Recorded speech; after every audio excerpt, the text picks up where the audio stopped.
தேவைகளை பூர்த்தி செய்யும் தேன் சொரியும் மூன்று தமிழ் குமராவும் கோவிலாகும்.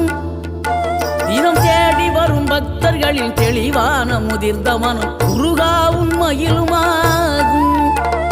வேடனூறு கொண்டு பெருவேங்கை மரமாகி நின்ற வென்றீர் அணிந்த முருகன், நீ வாடுகின்ற உள்ளமதில் வற்றாது அருள் சேர்க்கும் வானோர்கள் போற்றும் தலைவன்.